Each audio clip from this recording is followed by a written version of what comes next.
Okay guys, it's Matt with BleepinJeep.com. It's almost the point of no return. Oh wait, it's already past that point. Yes, I know it's raining, sorry for that, but work must continue. So today what we're going to do is we're going to chop up this side, just like we chopped up that side. Then we're going to figure out how to put it all back together. That'll probably be a second video though. This is getting very complex.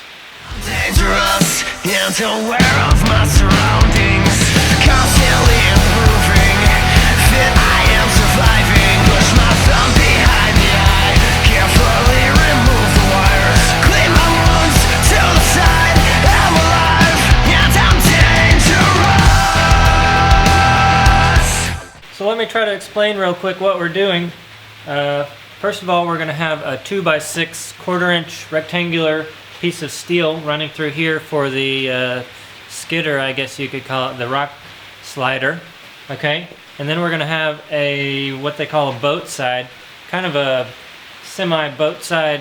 I don't want it to stick down too far or come up too much, but that boat side is going to come off of the bottom of that rectangular piece and attach to the top of the frame rail here.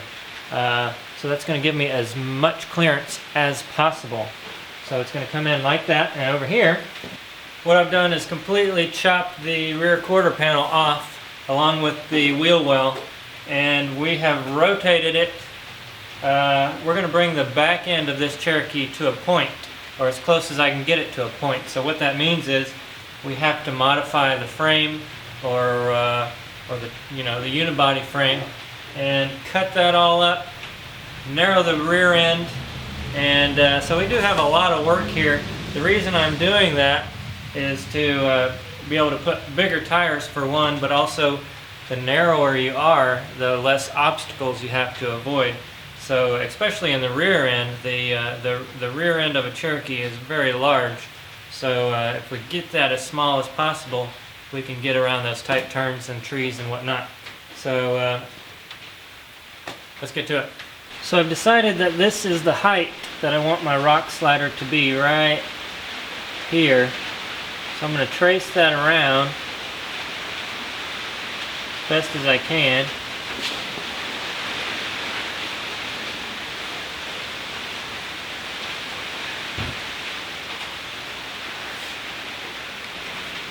Now over here on this side I'll use a level. Try to get it as level as possible. And then draw that line.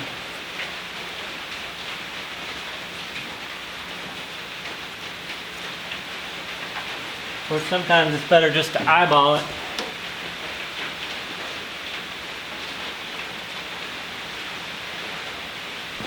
And we'll do the same exact thing on the back side here. I've already marked it. And we're going to cut on the inside just about right here. We're going to cut all of this out. Now usually once you've done something already, so once you're doing it for the second time, usually it's easier, right?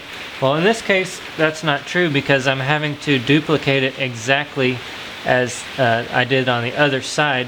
On the first side I was just kind of making it up as I went along, but now this side has to be exact, otherwise it's not going to be equal on the left and right sides.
Alright, so that's where I want my sliders to go.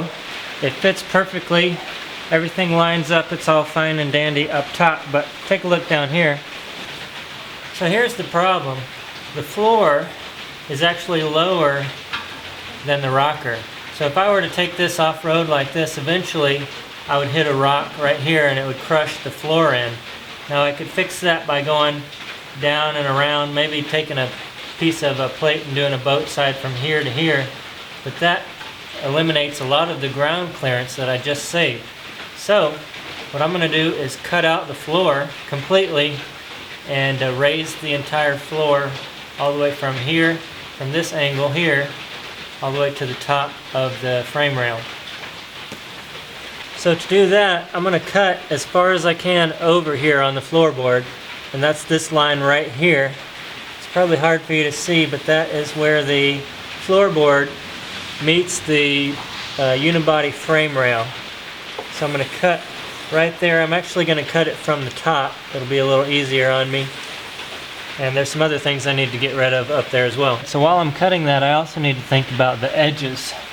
On the edges, I need to cut an angle because I'm going to have a piece of steel coming from the bottom of the corner of this and attaching to the top corner of this.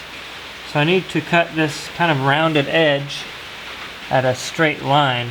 So to do that, I'm going to mark a mark right here and then mark right about there, and I need to connect that. Now if you had a laser level, one of those laser levels that has the straight line on it, that would be easy, but let me show you another way to do it.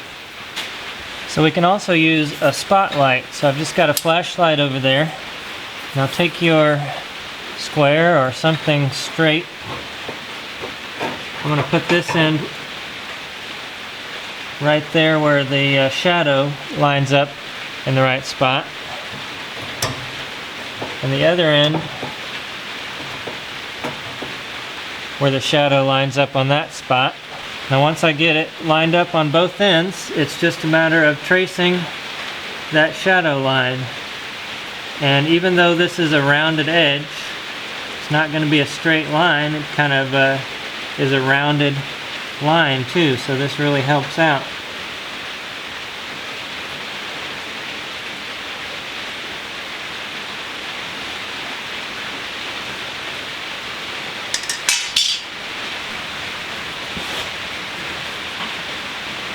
On the back, the curve of that line is even more pronounced, so if you don't believe me that that's not a straight line, check this out. That's the line that the shadow gives you, and obviously it curves around that because this isn't flat. It has to make that curve to make a perfectly straight line when I lay a piece of metal in there.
Alright, so that is what we're left with.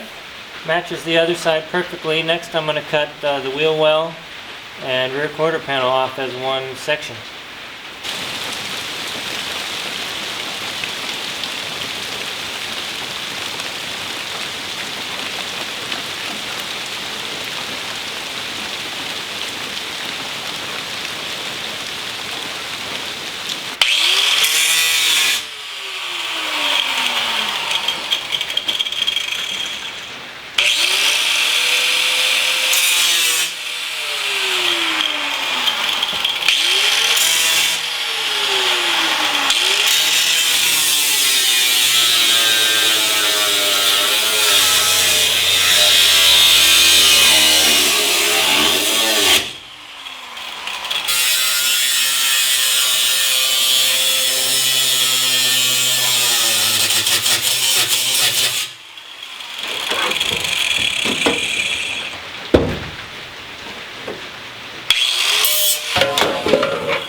He's had to whack the crap out of it. I'm trying to put the fire out. Hey, it worked. Yay!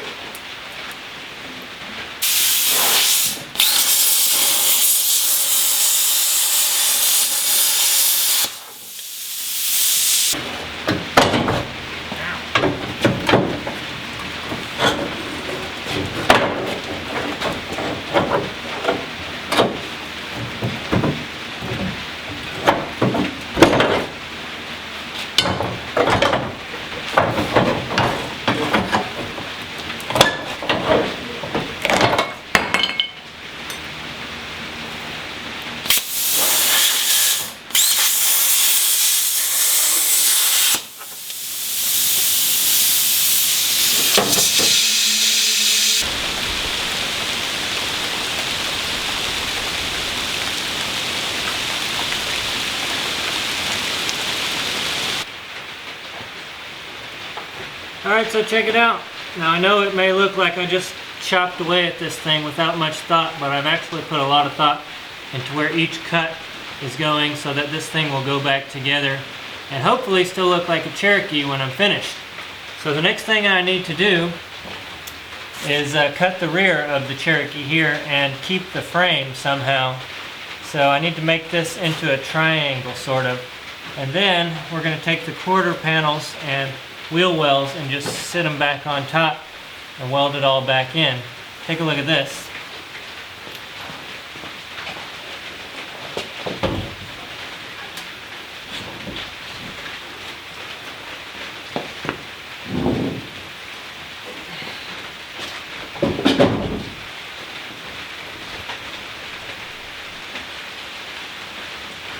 So the rear is going to sit pretty much like that, and on the back here it's going to come to a point. I'll fab up some kind of, I don't know if I'm going to do a tailgate or just block it off back here, but everything is going to get welded back together like this, and then we're going to do a cage, obviously, cut the roof to match, and that way the rear end will only be a couple feet wide on the back side here. Now before I can put this side back on and match it with the other side, I need to do the standard cut and fold here that everybody does for the Cherokee quarter panels. So we're going to cut that, fold it in, and it'll only be that tall. It'll sit right on the back over there, have a lot more clearance for those tires. Alright guys, so that's all I've got for you today. I hope you learned something and enjoyed it. Hit the thumbs up and subscribe. And go buy one of these t-shirts on the website, BleepinJeep.com/store. We've got this is the Jeep fan, I'm a Jeep fan t-shirt. We've got all kinds of other cool shirts for you there at BleepinJeep.com. Thanks a lot. We'll see you in the next video. All transmissions have been cancelled. Now we are alone, clutching to each other.